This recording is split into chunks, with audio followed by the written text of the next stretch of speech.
Ya pemirsa, Anda kembali lagi di Apa Kabar Indonesia Malam Menarik. Kalau kita berbicara mengenai pemudik motor ya memang jumlahnya luar biasa banyak. Belum lagi kalau kita lihat jarak yang ditempuh oleh mereka tuh tidak jarak yang dekat ya Pak ya. Bahkan jarak yang cukup jauh begitu, bahkan lintas pulau. Kita tadi juga sempat saksikan bagaimana kemudian ramainya pemudik motor di Pelabuhan Ciwandan. Kalau Anda lihat sebenarnya apa catatan yang perlu diperhatikan oleh pemerintah agar mereka ini juga menjadi sorotan fokus utama juga dan juga perjalanan mereka bisa nyaman dan juga aman. Ya sebenarnya mudik menggunakan sepeda motor itu dimulai tahun 2005. Jadi pas 20 tahun sekarang. Sebelumnya itu kan orang mudik itu kan naik bus. Ya. Jadi ketika bus dulu terminal Pulau Gadung ya, busnya masuk rebutan naik kan. Ya. Nah sejak 2005 itu era orang mudah mendapatkan sepeda motor. Nah disitulah mereka banyak menggunakan sepeda motor, bahkan membawa anak kecil nggak sadar anaknya meninggal itu terjadi. Sampai di Semarang dia sadar, wah anaknya sudah meninggal. Itu 2005 sampai 2007.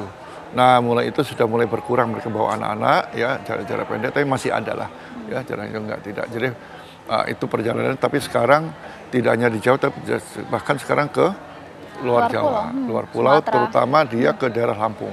Betul. Lampung itu kan ada berapa kabupaten ya, mereka itu kalau dari rumah berangkatnya setelah maghrib, biasanya sampai Ciwandan nanti agak malam, mereka nyebrang, masih masalah, nggak masalah. Kemudian nanti sampai di Lampung, Bakahuni itu masih perjalanan kira-kira ya 2-5 jam, cukup jauh. Ya, belum lagi tuh ada yang bawa istri anak dalam satu motor ya Pak ya? Iya anaknya ada yang bawa dua itu, udah bawa barang itu kan cukup melelahkan. Meskipun sekarang ada sepeda besar, tapi ya riskan juga. Nah ini yang menarik di Jawa Tengah. Di Jawa Tengah itu ini gubernur yang baru ini menyiapkan bus untuk daerah perbatasan. Jadi di Brebes itu ada bus, bagi yang lelah suruh naik bus. Nah itu bagus itu. Saya kira itu sementara pakai bus transportasi lanjutan begitu ya Pak ya? Jadi mau sampai ke Semarang pada naik bus. Ya mungkin kalau bapak ibu sama anaknya naik bus, bapaknya biar lanjutkan sepeda motor, nanti Semarang lebih pendek lagi. Sebenarnya sebelumnya tuh ada juga menggunakan kapal laut, tapi ini nggak gitu menarik. Sebenarnya enak menggunakan kapal laut itu dari Jakarta sampai Semarang, ya, terus ada kapalnya kemudian dapat makan dan sebagainya. Nah dari Semarang nanti baru dia melanjutkan, tapi ya nggak gitu jauh lah. Tapi ini mungkin kampanyenya kurang sehingga tahun ini ditiadakan. Mestinya itu diperbanyak aja, dipaksa naik kapal, kapalnya kan cukup besar kan sampai Semarang, nanti sampai Semarang tidak berapa, paling maksimal 3 jam lah mereka berjalan masih memadai ketimbang dari Jakarta ke Semarang. Saya kira perjalanannya lebih dari 5 jam. Betul. Gitu. Kalau Anda lihat sebenarnya apa sih Pak yang kemudian membuat mereka ini memaksakan diri menggunakan sepeda motor yang tentu jarak tempuhnya jauh, kemudian faktor kelelahan juga bisa terjadi Pak? Ya sebenarnya alasan pertama itu adalah karena dia bawa sepeda motor ketika sampai kampung halaman tidak ada angkutan umum. Ya jadi kalau maunya naik bus itu paling sampai terminal. Terminal masih ke desa lagi kan, nggak ada yang jemput umpamanya gitu kan. Ke stasiun juga sama. Nah di desa juga mereka pengennya kan sambil bisa ke kerabat, bisa wisata dan sebagainya. Jadi ketiadaan layanan angkutan umum di daerah itu yang jadi persoalan ya.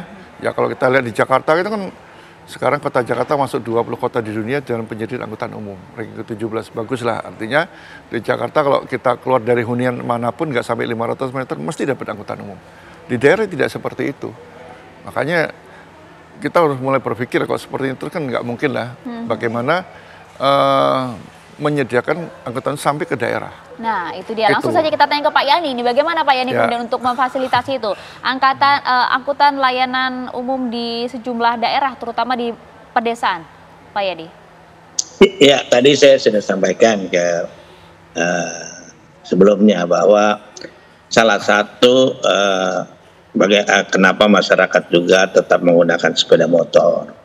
Salah satu adalah karena angkutan di daerah pedesaan mereka sangat terbatas atau mungkin sudah tidak ada lagi. Ya, atau tidak ada lagi. Oleh sebab ini adalah suatu kewajiban pemerintah. Kalau pemerintah pusat biasanya memberikan stimulus, ya, contohnya misalnya beberapa daerah diberikan angkutan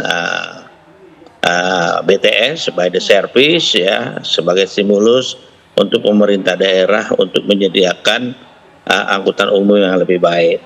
Nah stimulus ini disediakan pemerintah pusat dengan jangka waktu tertentu. Nah kemudian selanjutnya dilanjutkan oleh pemerintah sendiri itu.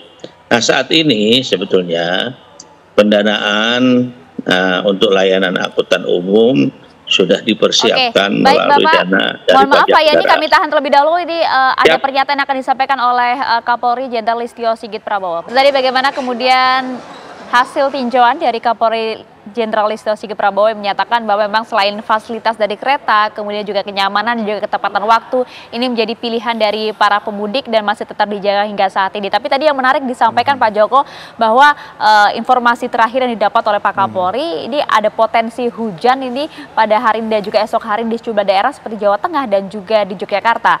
Tips dong Pak untuk para pemudik yang kemudian akan berencana menggunakan sepeda motor untuk perjalanan mudik kali ini, silakan.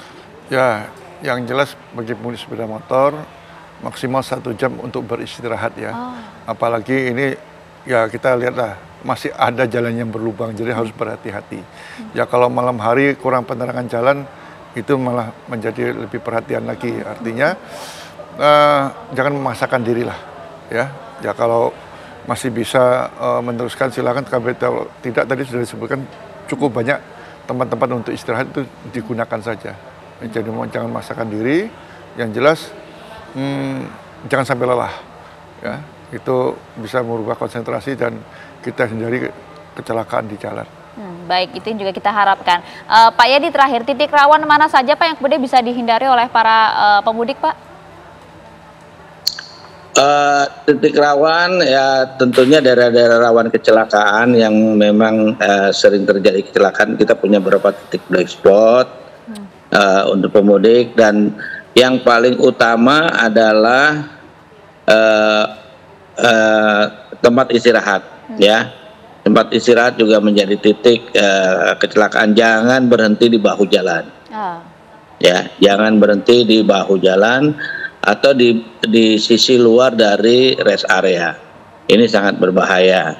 Kemudian juga yang disampaikan Pak Joko, pastikan sebelum berangkat menyiapkan kondisi kesehatan, kondisi kendaraan. Kemudian jangan lupa kalau lelah harus istirahat.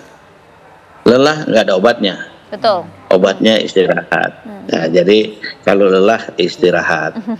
Dan juga yang berikutnya adalah patuhi segala aturan yang sudah ditetapkan oleh teman-teman dari kepolisian untuk menjaga keamanan kita semua serta keselamatan kita berlalu lintas. Begitu Mbak, terima kasih.